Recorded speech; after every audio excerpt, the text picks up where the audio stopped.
in the transition since Jordan has been murdered, the transition into advocacy, gun violence prevention advocacy, and now as a member of Congress, it's just taking all that I would be giving to my son and just translating that and giving that to my community and the people that I live among every single day. And that's just truly, I'm just still being a mother on a mission, protecting those that I love and care about.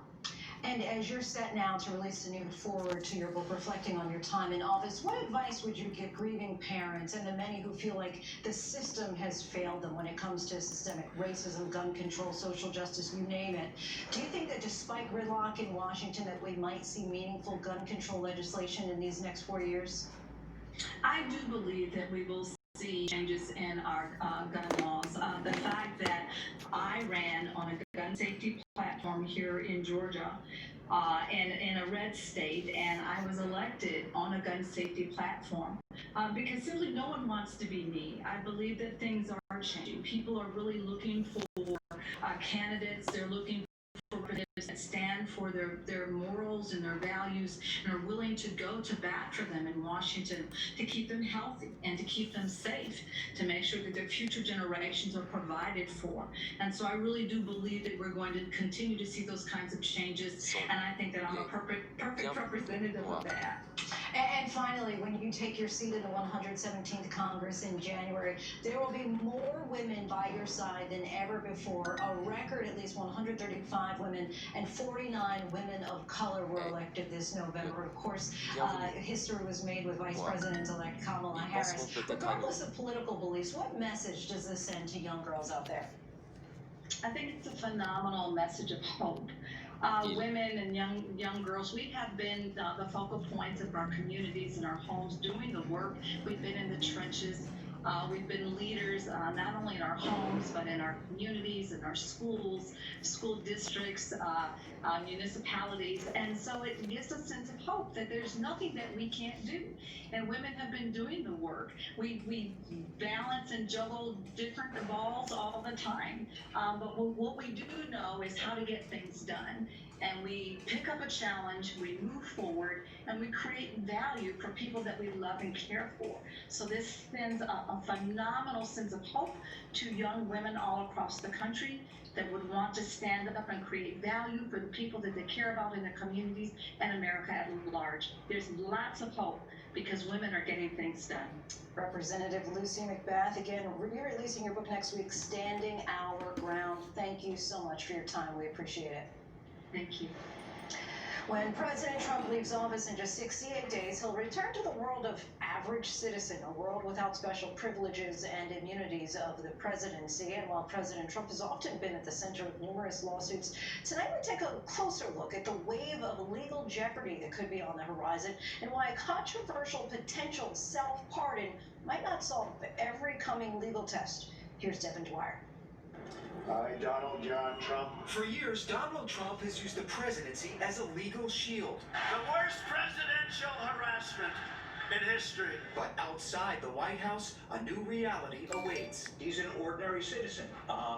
Full stop. I mean, we actually had an entire revolution against the idea of kingly prerogative and the idea that a king is above the law.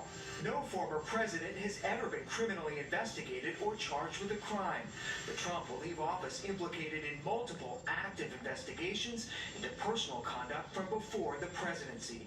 There are credible allegations that Donald Trump has engaged in tax fraud, bankruptcy fraud, probate fraud, and that's unprecedented. We've never had an allegation of pre-presidential criminal conduct follow a president after he leaves office. In New York, Manhattan District Attorney Cyrus Vance is leading a criminal probe into Trump's business practices. While Vance has not spelled out specific allegations of wrongdoing, he's seeking 8 years of Trump's tax returns.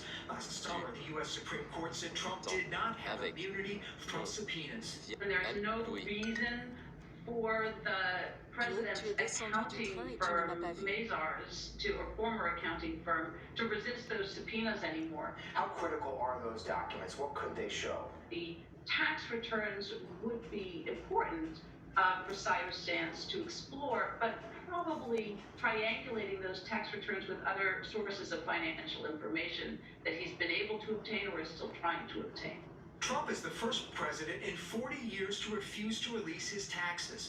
According to the New York Times, decades of Trump's tax return data it obtained appears to show the billionaire businessman paid no federal income tax in 10 of the last 15 years. And starting in 2010, claimed an income tax refund of $72.9 million, which the Times says is now at the center of an IRS audit. Actually, I paid tax, and you'll see that as soon as my tax returns. It's under audit, and they've been under audit for a long time. The IRS does not treat me well. The Times also reported Trump has more than $300 million in debt coming due in the next 4 years, on top of $100 million tax payment due in 2022, and potentially $100 million more if he loses his refund battle with the IRS. The amount of money, $400 million, is a peanut. Trump's financial records are also at the center of a New York State investigation into possible financial fraud, as alleged by former Trump personal attorney Michael Cohen. It was my experience that Mr. Trump inflated his total assets when it served his purposes, such as trying to be listed amongst the wealthiest people in Forbes, and deflated his assets to reduce his real estate taxes. New York State Attorney General Letitia James is actively investigating Cohen's claims. The outcome of the election will have no impact on our investigations, and so we will continue our investigations, again, related to the testimony of Michael Cohen. No one is above the law, and that our investigations have nothing to do with politics, but more to do with the facts. Their aggressiveness in seeking additional information is indicative of the seriousness with which they're treating the allegations and of their conviction that the investment of resources will prove worthwhile. Legal experts say Trump will soon likely face new subpoenas for documents and testimony. He last gave a deposition in 2016, just before winning office, in a civil case he brought against a former business partner. Well, there simply is no immunization for a former president whatsoever. And we could actually see something we have never seen before in this country, which is the criminal trial of a former president. And Trump's also facing fallout from allegations of sexual misconduct dating back decades. E. Jean Carroll, a former Elle magazine writer, claims Trump raped her in a Bergdorf Goodman dressing room in the mid-90s. No charges were brought, but after President Trump accused Carroll of lying, she sued for defamation.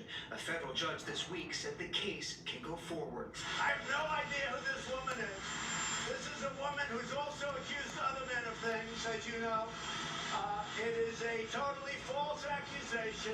Suffice it to say that his lawyers will have plenty of action in the coming years, and the criminal side Anna de la of it, famille the à least of the Londres. Elle a un concerns. vieil oncle qui a There's un bel also a appartement. lawsuit Elle from est toujours within la his own bienvenue chez lui. family.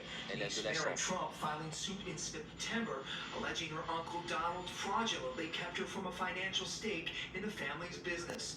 The president has called his niece an opportunistic disgrace. To be disinherited, to be shut out entirely from the wealth of the family, was to be told quite explicitly that you don't count and you are not loved.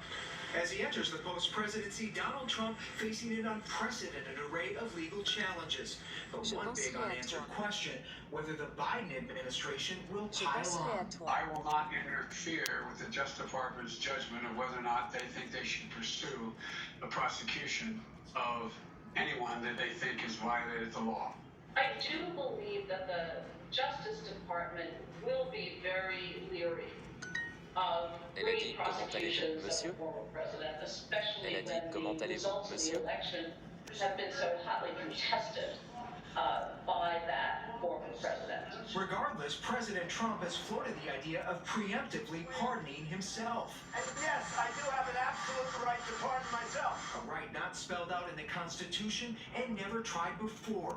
It also does not apply to state investigations like the criminal probe in New York. Criminal cases, by and large, move somewhat quicker, and they're the ones that carry with them at least the potential Vous êtes toujours les for bienvenus chez nous. So a pardon of from himself or from his vice president would go no distance at all to exonerating him or immunizing him against those state legal proceedings. Proceedings now gaining steam as Trump's former hometown becomes ground zero for his legal battles in the days ahead. For ABC News Live, I'm Devin Dwyer in Washington. Our thanks to Devin for that. And coming up, the chilling new details about the alleged domestic terror plot to kidnap the governor of Michigan. The state's attorney general says the suspect's trying to recruit hundreds of militia members to storm the state capitol, televise executions, and set the building on fire. The deadly explosion on the grounds of a VA hospital, authorities reveal the likely cause. And right after the break, the latest on the vote count. More states being called and some context on President-elect Biden and President Trump's electoral college wins. In times like these, the news-making events happen here. ABC News. President Trump meeting face-to-face with one of the world's most brutal dictators, Kim Jong-un. Anna de la famille à Londres. Elle a un vieil oncle qui a un bel appartement. Elle est toujours la bienvenue chez lui. Elle a de la chance. Your father had taken Hillary Clinton to task for this. There just is no equivalency. So the idea of lock her up doesn't apply to you. No.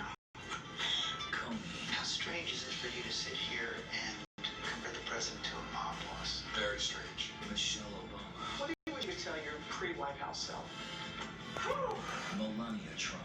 Do you think there's still people there that he can't trust? Yes. Still working out? Yes. Michael Cohen. So he's still lying. Yes. It's a big statement. And now, in a year with so much line, we're right there. Good evening tonight from Washington. A very busy news night. America's #1 news source, ABC News, straightforward. We all need someone who'll pull no punches and give it to us straight. No bull, no spin. Now imagine getting your news like that. Just give it to me straight. ABC News, straightforward. Another week in America, a country facing a new test now. We're at the airport, almost no one here. The last flight out of Rome. This is the nursing home just outside Seattle. Dozens of people that just rushed off this cruise ship. This was ground zero. It is shut down. Another ambulance just pulled out. Now they're headed to the hospital. Time is of the essence. You can see the ship behind me for the first time. Tests have been done.